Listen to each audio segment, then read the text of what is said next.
Hello everyone, and welcome back to my BlizzCon 2015 coverage. This video is going to be about World of Warcraft Legion, specifically the world content of Legion. Now, in the main Legion overview panel, they did talk a lot about the actual world itself and the lore and stuff like that, but it doesn't really suit one of these videos as much. Today I'm going to be talking about the systems that they talked about, and these systems, in my opinion, are absolutely brilliant. And let's start off with leveling. Leveling flow is going to be very different in this expansion. Very different. They're going to be using their scaling technology for the entire game world. Instead of starting off at a single zone, you can tackle them in any order and the zones will scale to your level. So essentially it's a fully open world that you can go through as you will. In terms of leveling zones, there's actually 4, with Suramar being the final maximum level zone.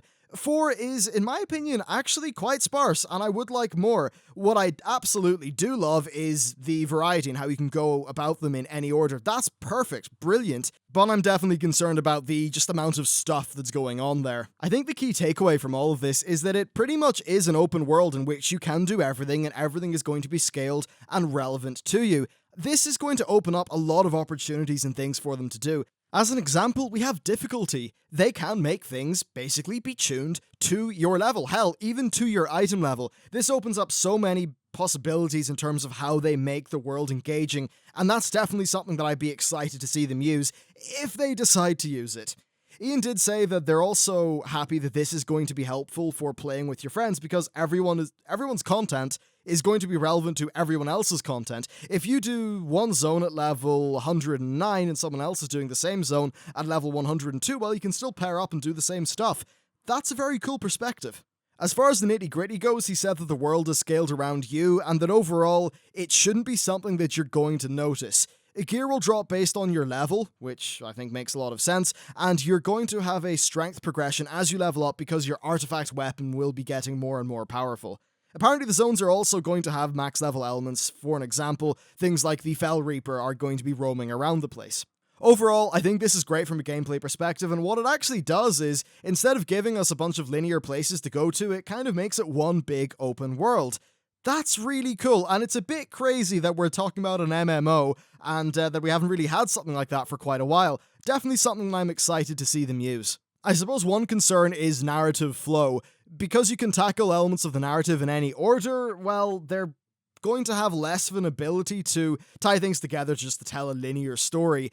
I don't know how that's going to work out, though I suppose that if 3 of these 4 zones each contain one pillar of creation, each pillar of creation is going to have its own story in terms of how you get it. Overall, it's something you're going to have to work around narratively, but I think it can be worked around. Now, while all of that leveling stuff is great, the world at Endgame is extremely important, because we're going to be tackling that for a far longer time. And Ian talked about dailies, pointing out some of the flaws with all the different systems. He said that for Legion they want the best of the Warlord stuff, which is kind of none, and the best of the Mist stuff. Now, what he actually meant is he wants some of the freedom in Warlord, so the choice of what you do, but also wants the Mists of Pandaria style story elements. Now, with the scaling, this is the cool bit, they're going to be able to use the entire continent for endgame stuff. So the overall system looks like this. When you log in, your map is littered with objectives which denote quests and objectives. These quests are going to essentially spawn in and out over time. Some of them will last for a few days, some of them might even last for a week or two if they're super rare. I think that's kind of cool, actually. So they're trying to decouple this from a strictly daily system. And different kinds of quests, events, whatever, can spawn. You have PvP objectives, raid bosses, profession things, reputation-specific objectives, and then minigames that you can find. Some of the examples that he gave for minigames were, say, the tower rolling minigame that was in the Great Wall of China back in Pandaria. These objectives are going to be region-wide, not server-wide, so you're not going to be able to server hop or do any, crazy shenanigans to game the system. Now, in addition to that, he said that emissaries from the game's factions will appear in your class order hall from time to time, and they will ask you to do a bunch of objectives.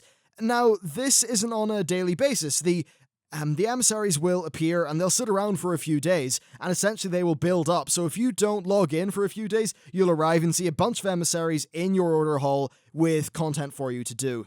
Each one of those emissaries will give you a bunch of objectives to do, and it seems like you get some sort of reward when you complete all of them. He didn't say specifically, but if you look at the map screenshot that they provided, on the bottom left there's something which is very much akin to the adventure bounty system that Diablo 3 has. And indeed, there's a lot of parallels between, say, this and adventure mode. We don't know what adventure mode is, all we heard about was the name, and one of the things that we've really speculated is the idea of getting bounties throughout the world.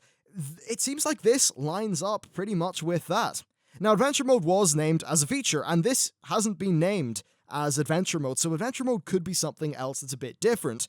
What wouldn't surprise me is if they actually rolled out a similar system to what I just described, but for the main World of Warcraft, so the main world of Azeroth, the bits that are not added in Legion, so that's, Northrend, Pandaria, Kalimdor, and the Eastern Kingdoms, and essentially you could have things which, spawn into the world, which take you to the various parts of the larger World of Warcraft. That's something that they haven't really done a good job of at all in the past, so a system like this, if it was to be rolled out to other continents, other than just the Broken Isles, I think could be extremely effective and very good for the game's variety. But again, that last bit was of course just speculation, and again, keep in mind, we thought we were going to be getting Bladespire and Karabor as cities, we thought we were going to be getting Tanaan as a launch zone. There were many things that we thought were going to be the truth in BlizzCon 2013 that turned out not to be, many systems and things like that. This is what they're saying now. What they deliver may be different. We do not 100% know. What we do know is that they have been more tight-lipped and that they have played their cards closer to their chest so that they are less likely to run into that problem. So while I wouldn't recommend that you make a pre-order purchase decision based on, say, something like this, I think we do have a pretty high chance of actually seeing this stuff in the game. Anyway, from a personal perspective, I think this is absolutely fantastic stuff and I'm very, very happy to see it. It seems like one of those endgame systems that they just needed to develop to actually make the world interesting. In Warlords, we spent all of our time stuck inside our bloody garrisons, and it looks like this is going to be the exact opposite. Anyway, that is it for this video. I'm very excited about this. I think it could be extremely cool, and we're likely going to find out more details in tomorrow's Game Systems panel. That's been it for me. Be sure to check out the other BlizzCon 2015 content on the channel. Thank you very much for watching, and I will see you next time.